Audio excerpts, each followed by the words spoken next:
Welcome back. Well, in the new year, are you ready to tackle that messy closet or filing system that needs a little reworking? What about all those old pictures you just haven't put into albums yet? Well, that's why we've got Personal Touch Organizing's Elaine Johnson here with 8 ways to declutter your life for 2016. Good morning, Elaine. Good morning. Thank you for being here. Oh, thanks for having me. I need you to just come live with me. Oh. You could just take care of my house. Sure. All right. So first off, you say set goals and deadlines. Yes, it's very important to set goals and deadlines, especially at the beginning of the year. Because if you want to start that new year out organized, you have to kind of create a roadmap for yourself. Right. And the deadlines are really important because if you don't actually set the deadline, you're not really holding yourself accountable to the goals that you're setting for yourself. I know accountability is huge when it comes to this stuff. Number 2, downsize, but that is easier said than done. It is. It's much easier said than done. However, downsizing, for example, your Christmas decorations or your holiday decorations.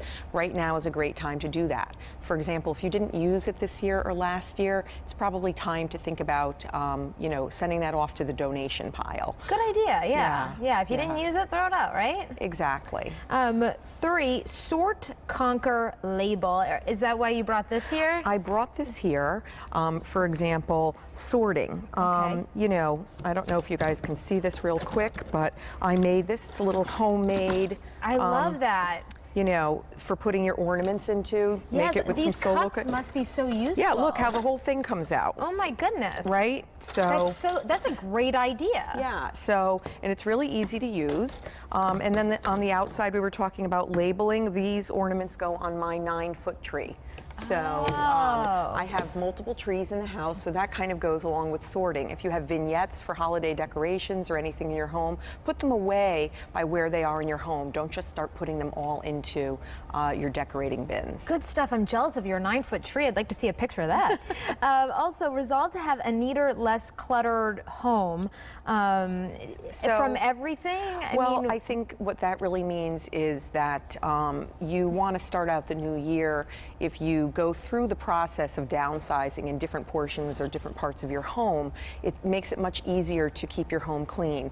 I always say when I'm working with clients is that if there's a home for everything, then it's going to be very easy to put everything in its place. So if you only have 15 or 20 minutes to devote to doing some housework or decluttering, you know where everything goes and it makes it much more effective. Yep, my family always says a place for everything and everything in its place. Exactly. Yep. Exactly. Organize the kids, because then you become organized, right? Exactly. Okay. So, for example, early morning checklists for your younger children, lunches, permission slips, papers, things like that.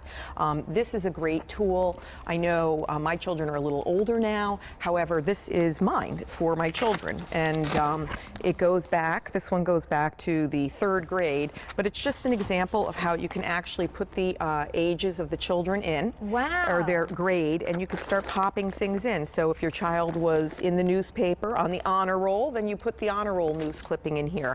And then when you have the time to actually do something with their memorabilia, their report cards, maybe some of their smaller artwork, it's all in one place. Yes. And you can actually make that photo album or that memorabilia book that you always wanted to make. And it forces you to prioritize the important stuff, maybe the stuff that have more sentimental value than other things. Exactly, but it's also not in piles on the counter in your kitchen or in your office. Let's get rid of those piles. Organize your finances. That's why you brought that hefty calculator there. Well, right? this is actually, this is our label maker. It kind of just goes along with everything else, is that labeling is really important. So whether you're using a large label with a Sharpie or whether you're using a label maker, I highly recommend having a label maker in the house. But organizing your finances, just getting all of those accounts straight, possibly how much you're if you've never had a budget, do you need to cut out expenses for the new year, and really paying attention to what you're spending money on. That's a good idea. Organize yourself. I think that's probably all of this. And then strive to be the best you can be. What do you mean by that? Well, let's go back to 7 real quick. Organize yourself. You need to carve out time for yourself, because if the mom or the dad or the person in the home isn't carving a little bit of time out for themselves, you really can't be the best you can be for everyone else in your home if you're not spending a little bit of time kind of relaxing, like your last guest had said, and you know, just really making yourself, you know, spend the time and put that on the calendar. You know, be the best you can be is just for the whole home. You can't do 1 through 7, or I shouldn't say, you can't do number 8 without doing number 1 through 7. It's a building blocks, it's a foundation. So if you start at the beginning slowly, it's not going to happen all at once. It's going to take, you know, a few months, maybe the whole year, but at the end of the year, hopefully you've accomplished the goals that you set in number 1. And it'll probably reduce stress, like our last guest. Absolutely. Once you feel organized, you feel like you can tackle anything. Absolutely. Yeah, that's great. Well, thank you so much. Oh, thanks for having me. Great tips, Elaine. And for more information about Elaine Johnson and her organizing business, you can head to our website, WTNH.com. Just click on that on-air tab, pull it down to the Good Morning Connecticut Weekend section.